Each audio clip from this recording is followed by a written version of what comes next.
Yang Amat Jultong. Masih Yang di-Pertua, saya merujuk kepada Standing Order 3612 mengenai Sri Gading. Pada hari Khamis... ini cerita lain, Yang Amat. Kita belum habis cerita ni, Yang Amat. Okey, terima kasih. Saya akan sambung nanti. Ya.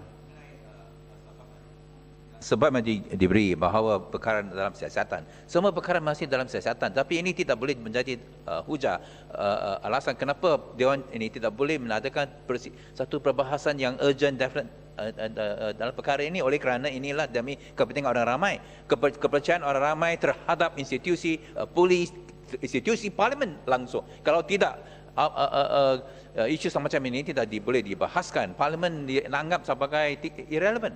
Dan siasatan itu perkara polis, bukan doctrine of separation of powers. Siasatan itu eksekutif. Pembahasan satu inquest mengenai apa yang berlaku ialah parlimen. Itulah separation of doctrine of powers, dan ini tak boleh saya harap yang Tuan Di-Pertua boleh timbang semula dalam perkara ini. Baik. Ini melanggar doctrine of separation of powers. Apa yang berlaku eksekutif, itu eksekutif. Baik, saya menerima saya ingin argumen tambah yang dibuat oleh Ibu I wish to add, Datuk. Ya, Yang Amat. Ya, sila Yang Amat. Ya, terima kasih, Datuk Di-Pertua. Pada beberapa minggu yang lalu, alasan yang sama diberikan atas satu usul mengenai Kuala Dipang di mana 3 murid-murid sekolah telah meninggal dunia. Jadi saya setuju kalau kes ini adalah dalam kes di mahkamah subjudis untuk parlimen dibincang atau berbahas.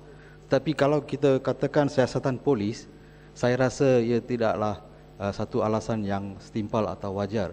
Saya pohon Datuk Yang Di-Pertua kaji balik ke keputusan ini dan membenarkan ahli parlimen for the purpose we are here, dengan izin untuk berbahas isu ini. Terima kasih. Terima kasih, Ahmad. Saya mendengar 3 alasan telah disebut oleh Ipoh Barat, Ipoh Timur dan juga daripada Teluk Intan.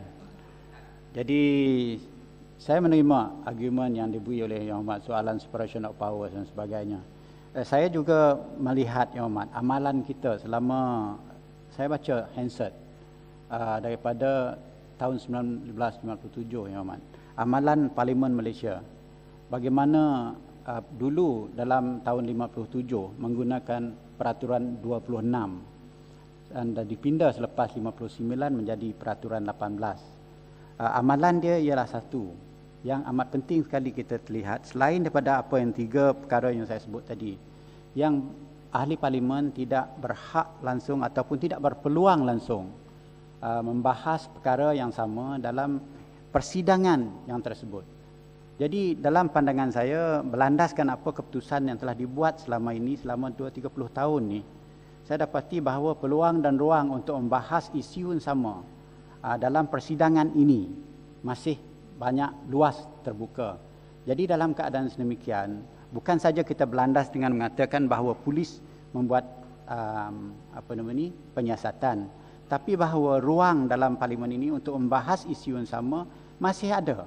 Jadi dalam keadaan sedemikian, itulah landasan yang walaupun tidak disebut dalam peraturan, tetapi menjadi satu convention dalam parlimen ini yang kita amali selama ini, Yang Amat.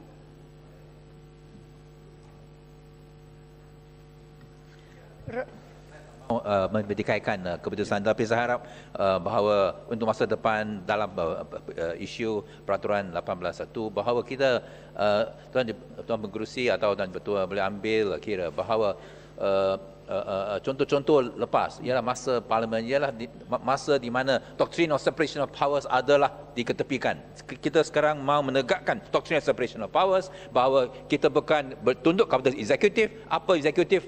Eksekutif patutlah bertanggungjawab kepada parlimen, answerable to parliament, dan bukan parlimen subject to eksekutif. Dan saya harap ini menjadi satu panduan untuk memutuskan usul-usul semacam di bawah peraturan 18. Sekian, terima kasih. Baik, Ahmad.